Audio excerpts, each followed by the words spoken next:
Well, hello, thank you for joining me today again on the Church History Trail, and we're actually in Dromore, County Down, which is my home town. And the reason why we're here is we're going to look at a bishop, and that bishop is called Thomas PERCY. And so we're going to look at the wee memorial for Thomas PERCY. And this is Dromore Park. Of course, it used to be a bleaching green back in the day. And as you can see, the Lagan River there, which runs through Dromore.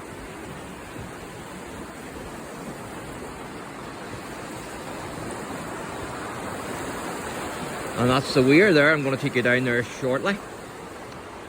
Now, Thomas PERCY was born on the 13th of April 1729, and he died on the 30th of September 1811. And he actually became the chaplain to King George III in 1769. And from 1761 he published a number of works on literary scholarship. And PERCY actually intervened to prevent Dromore Old Castle from becoming used as a stone quarry. And so we have PERCY to thank, Bishop PERCY, that we still have the Dromore Castle, and that we can still enjoy the ruins of Dromore Castle, because only for him the stones would have been long gone. Now, he also gave the ground for a Catholic chapel in the town, and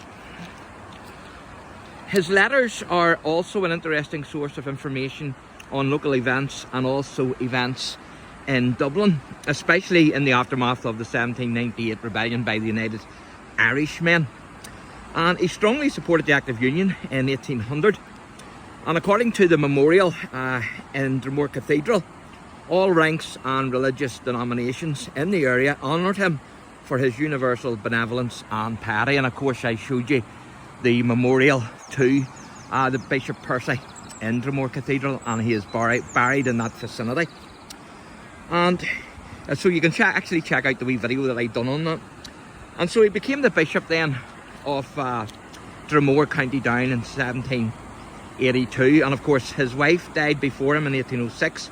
And he himself died in 1811, and both are buried in the transept, which actually PERCY had added in Dromore Cathedral. And so you can check out that wee video on that. I think you will find it in the one entitled Inside Dromore Cathedral, where I actually show you the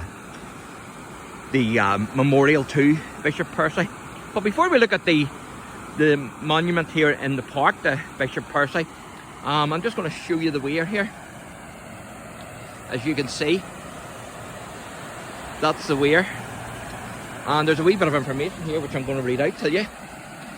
It says, Mill Weir, this park was once the site of a bleach works and bleach green which belonged to Thomas STOTT, responsible for the pinnacle monument to Bishop PERCY, which we'll look at shortly.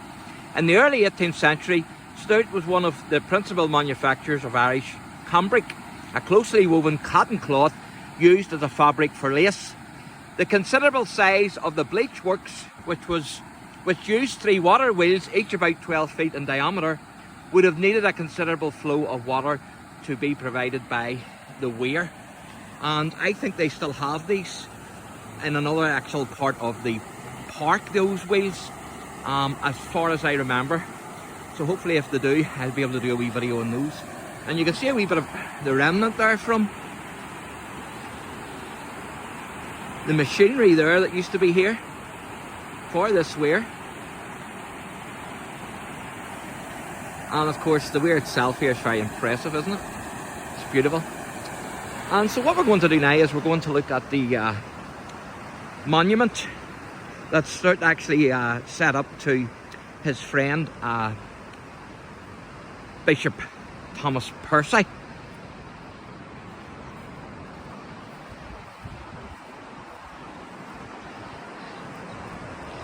And this is it here.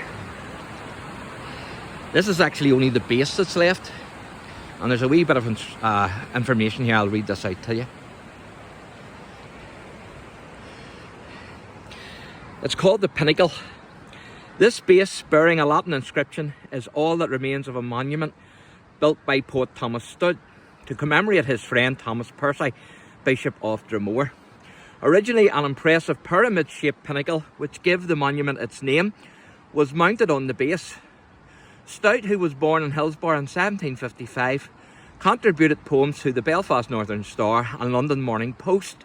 He was mercilessly satirised, I think that is, by Lord Byron, who described him as the most impudent and execrable, I think that is, of literary poachers. He certainly knows how to use the big words, doesn't he, this man? And then it says, Byron later wrote to Stout to apologise for his remarks. I'm sure he did, and rightly so. Thomas Stout died in 1829 and is buried in an impressive tomb near the entrance to DROMORE Cathedral.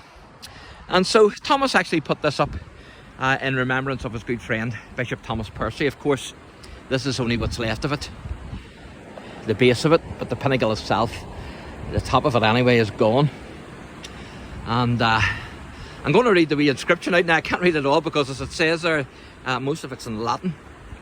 But it says SMRRT, that's for Thomas, PERCY, DD, Episcopal, and I think that's DROMORE. Now the rest is Latin. I think that part here is maybe referring, I could be wrong, but I assume that's maybe referring to the letters.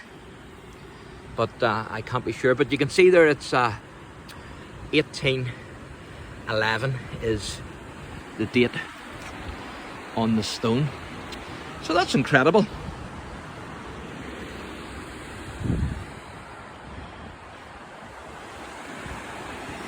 And as I say, unfortunately we only have the base left, but still, it's still great to have that there. And so I'm hopefully going to do one or two more videos here in the park. So stay tuned for that. Again, if you enjoy the channel, please give me a wee like and subscribe. And if you hit the notification bell, then every time I upload a video, you'll be notified. God bless.